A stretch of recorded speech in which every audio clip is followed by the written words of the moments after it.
मंचावर उपस्थित असलेले या कोकणामध्ये ज्यांनी खऱ्या अर्थानं भारतीय जनता पार्टी रुजवण्याकरता मोठे कष्ट घेतले ते माझे सहकारी मंत्री रवींद्र चव्हाणजी, नुकतंच आपल्याला मार्गदर्शन करून गेलेले राष्ट्रवादी काँग्रेसचे अध्यक्ष आपले खासदार सुनील तटकरेजी, आपले लोकप्रिय उमेदवार जनसामान्यांचा नेता म्हणून ज्यांना ओळखलं जातं ते रविशेठ पाटील, आणि आपले दुसरे युवा आणि तरफदार नेते धैर्यशील पाटील, अनिकेतजी तटकरे, वैकुंठ पाटील, प्रीतम पाटील, गीता पांढरेच्या, मिलिंद पाटील, राजेश म्हात्रा, सीताराम कांबळे, मंगेश दळवी, आमचे धारक साहेब, त्याचप्रमाणे प्रकाश देसाई, गिरीश तुपळे, हरिवंश पाटील, निलिमा पाटील, अविनाश म्हात्रे, डी.बी. पाटील, हरिओम म्हात्रे, उद्धव कुथे, महेश मोहिते, मंचावरील सर्व मान्यवर आणि या ठिकाणी मोठ्या संख्येने उपस्थित असलेल्या माझ्या तमाम लाडक्या बहिणींनो आणि तितक्याच लाडक्या भावांनो, 5 वर्षापूर्वी याच मैदानामध्ये रविशेठ पाटील यांच्याकरता मत मागण्याकरता आलो होतो। त्यावेळी समोर आमचे मित्र धैर्यशील पाटील होते आणि त्यांच्या विरुद्ध मत मागायला आलो होतो। पण आज मला सर्वाधिक समाधान आहे की माझे दोन्ही मित्र एका मंचावर आहेत आणि रविशेठ पाटील आणि धैर्यशील पाटील ही जोडी म्हणजे जसं देशात आणि राज्यात डबल इंजिन आहे तसं पेडला डबल इंजिन आधीच मिळालेलं आहे। एक आमदार 2 खासदार अशा प्रकारचं डबल इंजिन घेऊन आज तुम्ही या ठिकाणी काम करत आहात। मला एका गोष्टीचा आनंद आहे की सातत्याने या भागाच्या विकासाकरता रविशेठ पाटलांनी जे काही कष्ट घेतले त्याला अतिशय सकारात्मक प्रतिसाद देण्याचं काम आम्ही केलं। खरं म्हणजे एक गोष्ट निश्चित आहे की शेवटी आपण कुठल्याही गोष्टीची सुरुवात ही श्री गणेशाने करतो आणि श्री गणेशाची उपासना आराधना करायची असेल तर ती पेड शिवाय पूर्ण होऊ शकत नाही। मला कल्पना आहे लगेच विषय येईल की आमच्या मूर्तिकारांचा प्रश्न आहे त्याचं काय करणार आहे। काळजी करू नका, इतके वर्ष अडचणीत येऊ दिलं नाही, पुढेही अडचणीत येऊ देणार नाही। शेवटी केवळ महाराष्ट्रात नाही संपूर्ण देशामध्ये पेडच्या मूर्त्या याच आम्हाला श्री गणेशाचं दर्शन घडवतात। त्यामुळे गणेशाच्या आशीर्वादानं तुमचंही काम योग्य प्रकारे चालू राहील आमचा निश्चितपणे प्रयत्न असेल। आज आपण जर या निवडणुकीकडे बघितलं तर उमेदवार कोण आहे बघूच नका। एका उमेदवाराचं नाव आहे गती आणि प्रगती आणि दुसऱ्या उमेदवाराचं नाव आहे स्थगिती। इकडे रविशेठ पाटील म्हणजे गती आणि प्रगती आहे। आपली जी महायुती आहे ती गती आणि प्रगती आहे आणि महाविकास आघाडी म्हणजे सगळ्या कामांना स्थगिती आहे।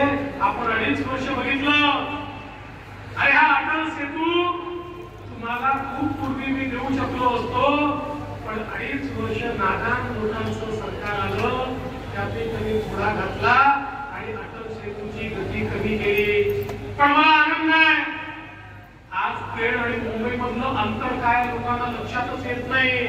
पेड मधलं सुसाट निघून मुंबई पर्यंत येता येतं कारण आता अटल सेतू या ठिकाणी तयार झालेला आहे। 22 किलोमीटरचा हा ब्रिज एक प्रकारे जी कनेक्टिव्हिटी निर्माण करतोय। खऱ्या अर्थानं अंतर कमी झालेलं आहे, मनातलं अंतर देखील कमी झालेलं आहे, परिवहनाकरता जास्त वेळ देता येतो ही व्यवस्था देखील या ठिकाणी झाली आहे।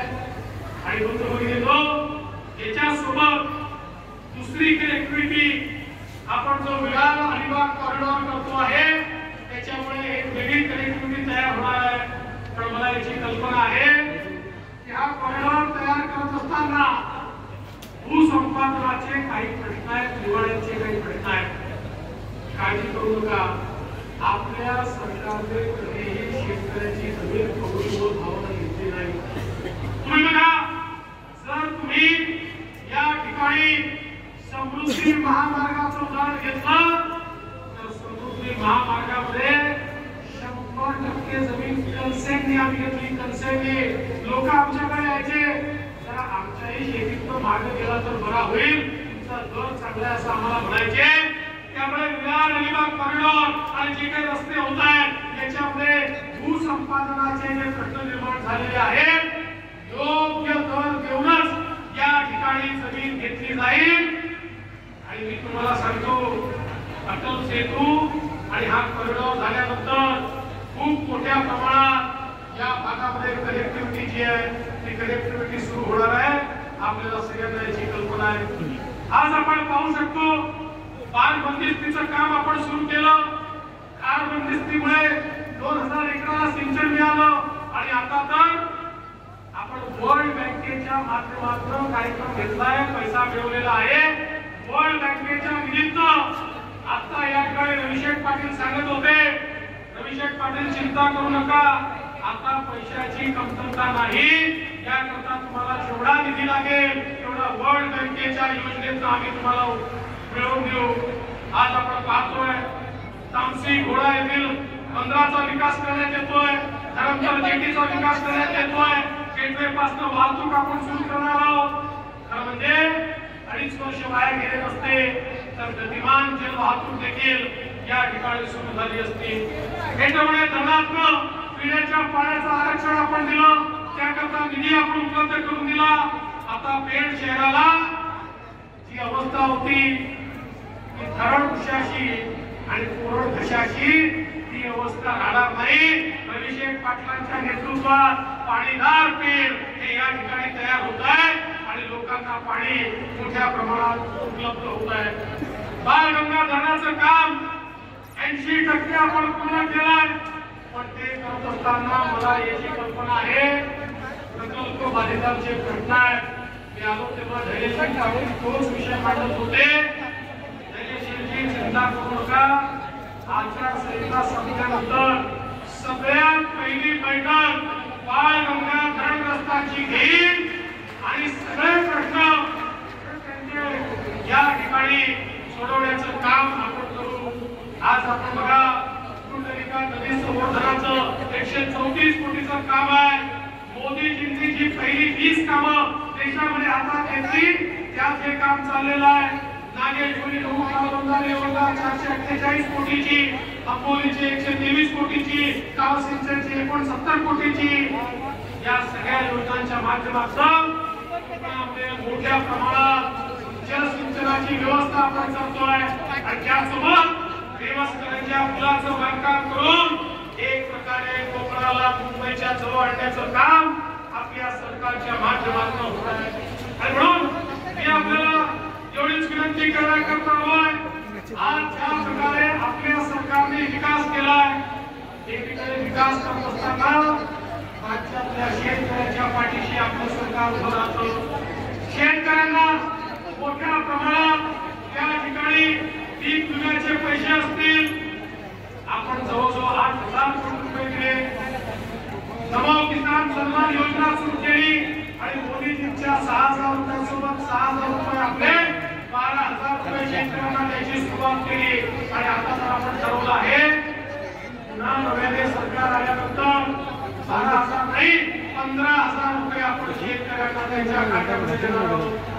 आपल्या शेतकऱ्यांना दिवसा वीज देण्याकरता आपण वीज वितरण कंपनी शेतीची नवीन काढली, 14,000 मेगावॅटचं. त्याच्यामध्ये आपण काम सुरू केलं. 18 महिन्यानंतर आमच्या शेतकऱ्यांना आम्ही 24 तास वीज देणार आहोत, दिवसा 12 तास आणि रात्री 12 तास. आणि नुसती वीज देणार नाही, या विजेचं 1 पैसा देखील बिल भरावं लागणार नाही, पूर्ण मोफत अशा प्रकारे ही वीज देणार आहोत. आणि एवढंच नाही, आपण हा देखील निर्णय केला, आता नव्याने सरकार आल्यानंतर आमच्या शेतकऱ्यांना संपूर्ण कर्ज कर्जमाफी आपण देणार आहोत। मला याची कल्पना आहे, आमचे कोकणातले लोक इतके प्रामाणिक आहेत, ते कर्जच थकवत नाही। किती कर्जमाफ्या केल्या तरी कोकणवाल्यांना त्याचा फायदाच होत नाही। आणि म्हणून मागच्या काळामध्ये कर्जमाफीच्या वेळी जे नियमित भरतात त्यांना पैसे देण्याचा निर्णय केला होता। 2.5 वर्ष महाविकास आघाडीने पैसे दिले आलं। 16 लाख शेतकऱ्यांच्या खात्यामध्ये जे नियमित कर्ज भरतायत त्यांच्या खात्यामध्ये पैसे देण्याचं काम आपल्या सरकारने केलं। आज आपण पाहू शकतो आपल्या देशाचे प्रधानमंत्री माननीय नरेंद्र मोदीजी यांनी आपल्याला सांगितलं की विकसित भारत तयार करायचा असेल तर भारताच्या सामाजिक आर्थिक केंद्रबिंदूमध्ये महिलांना आणावं लागेल। मोदीजींनी बेटी बचाओ बेटी